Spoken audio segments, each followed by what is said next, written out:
What's up, gearheads? It's Trev, and today at the garage, going to be installing a new rear bumper assembly.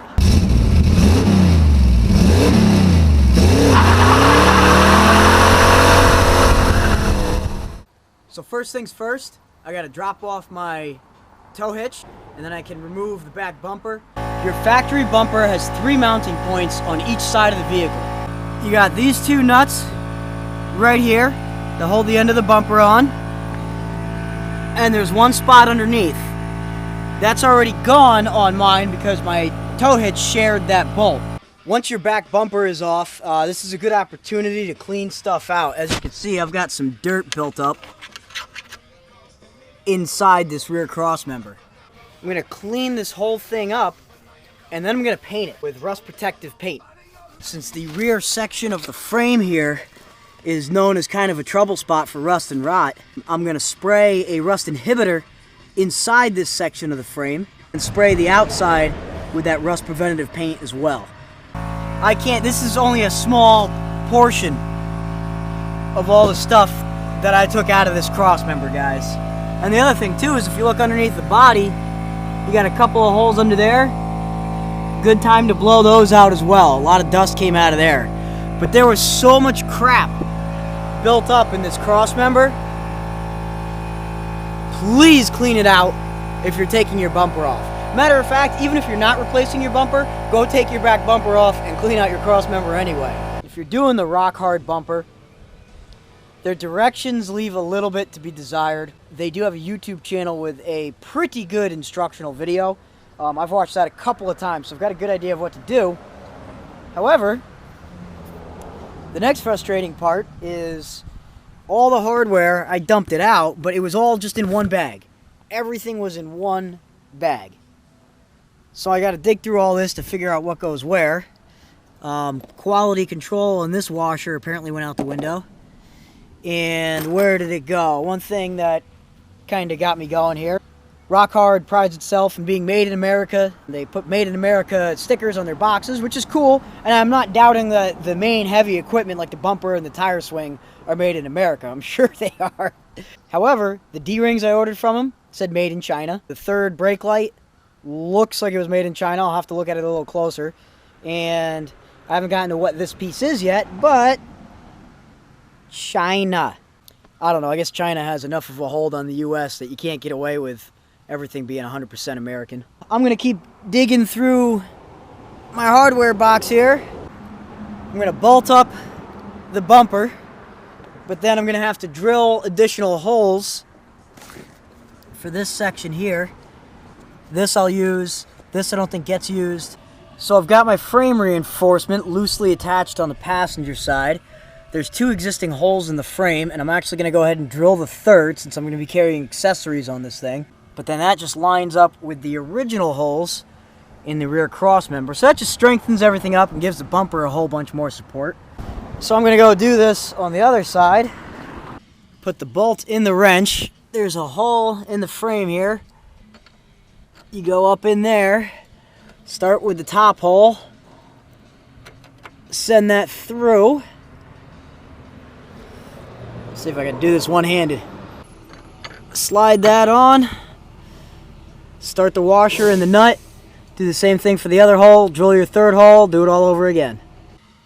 Now before I tighten those braces down and drill the third hole, I'm going to mock the bumper up on here because I'm going to have to drill more holes somewhere in here.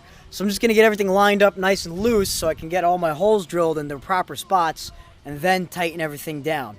So I'm going to mock up the bumper, mark my inner holes to drill, which are going to work off of here, I believe. Take it back off, drill all my holes, put everything back on, tighten it down. Alright, so that's mocked up. That was kind of a pain to do by myself. This thing's heavy.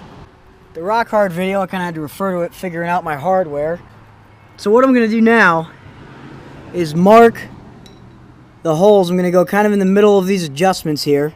The paint, although it's dry, it's still kind of soft, so I'm just going to scribe in little marks. And you'll notice this bumper has 3 mounting holes, but you only use 2. That's because it's adjustable a full inch up and down. Since I just put the body lift on and I want the best departure angle, I'm going ahead and putting it at the higher setting. Okay, I got my holes drilled.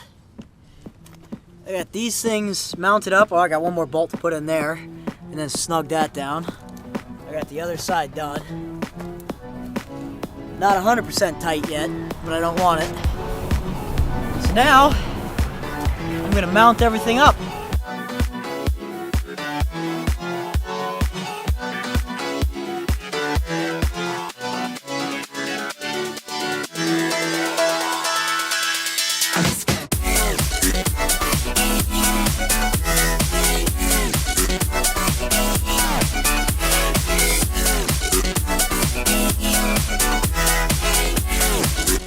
Now the video that Rockhard has up says to lower the gas tank skid so you can get these bolt holes. I think I can reach them. I think my hands are small enough. I can get this done. It won't be easy. I think I can do it.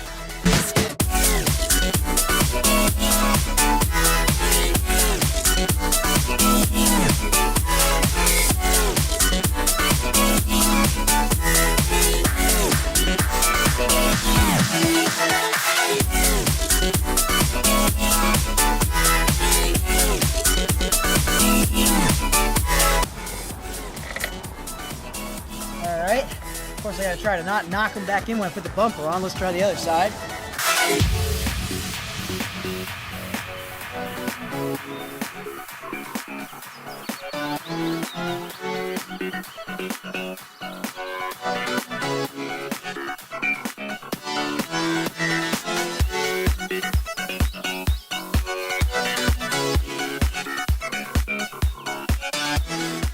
Alright guys, whether it be the same bumper I have or a different aftermarket one, if you've got anything that you can use as a template, if you have to drill, use it.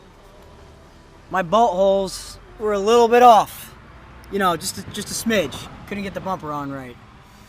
So I drilled through that and that should get stuff lined up better. I might need to widen that one just a little more actually.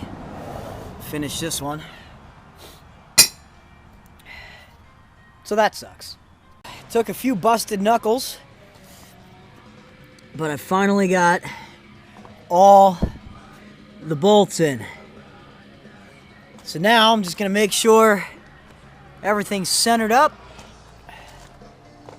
adjust it up, down, side to side, however I need to do it, and cinch it all tight. And with that, with tightening everything down, the bumper portion is done. So you guys, bumper looks great. It's tough as hell.